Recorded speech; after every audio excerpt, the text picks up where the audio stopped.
Mari kita berdoa. Bapa Surgawi, Bapa yang kami sembah dalam nama anak-Mu Tuhan Yesus, terima kasih untuk napas kehidupan yang baru yang Tuhan berikan kepada kami. Sebelum kami mulai aktivitas kami mau disapa dengan kebenaran firman Tuhan. Dalam nama Yesus kami berdoa. Amin. Sapaan rohani buat kita pada pagi hari ini, Jumat 28 April 2023. Saya ambil dari kitab Amsal pasal yang ke-16 ayat yang ke-6.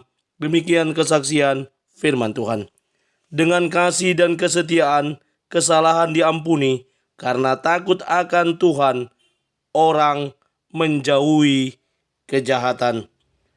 Kasih menutupi banyak kesalahan dan mengampuni. Ibu, bapak, saudara terkasih dalam nama Tuhan kita Yesus, berbicara tentang kasih, tentunya sebagai orang Kristen, sebagai orang percaya, kita tahu bahwa kasih merupakan ajaran sentral dari kekristenan.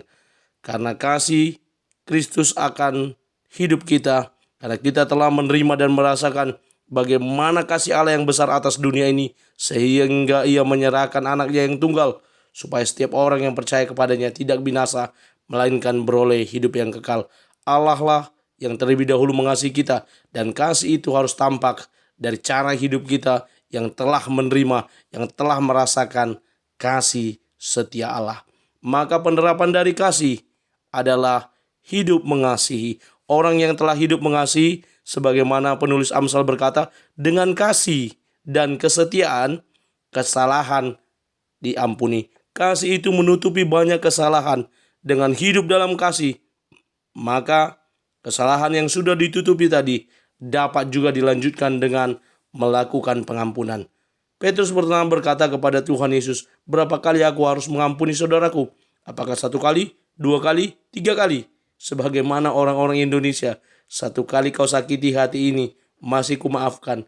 2 kali kau sakiti hati ini, juga masih aku maafkan. Tapi jangan kau coba 3 kali, katanya. Padahal dalam kekristenan bahwa mengampuni itu adalah tanpa batas. 70 kali 7 kali. Itu sebutan untuk tanpa batas. Mana ada orang yang berbuat kesalahan, lalu diampuni kesalahan. Sebelum dia mencapai 70 kali 7 kali, maka orang itu sudah terlebih dahulu meninggalkan dunia ini.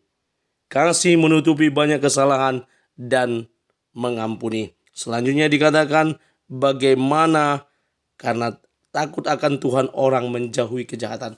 Orang yang memiliki kasih itu pasti dia memiliki hati yang takut akan Tuhan. Saya mengutip dari Rabbi Ranat yang berkata, Tuhan menghargai saya ketika saya bekerja, tetapi Tuhan mengasihi saya ketika saya bernyanyi. Edelweiss Amila berkata, kesetiaan adalah kehormatan besar seorang sahabat saling mengasihi dengan hati. Lalu Mahatma Gandhi berkata, yang lemah tidak akan pernah bisa memaafkan. Pengampunan adalah atribut yang kuat. Hanya orang-orang kuat yang mampu hidup dalam kasih, di mana menutupi banyak kesalahan dan juga melakukan pengampunan. Mari kita mulai hari ini dengan melepas pengampunan kepada orang-orang yang pernah terbersit dalam hati kita, dendam di dalam hati, dan kita lepaskan pengampunan kepada mereka. Mari hidup dalam kasih, karena kasih menutupi banyak kesalahan dan berkenan mengampuni satu sama lain. Amin. Kita bersatu dalam doa. Terima kasih Bapa untuk firman-Mu. Mampukan kami menjadi pelaku kebenaran firman Tuhan. Dalam nama Yesus kami sudah berdoa. Amin. Selamat beraktivitas. Tuhan Yesus memberkati. Shalom.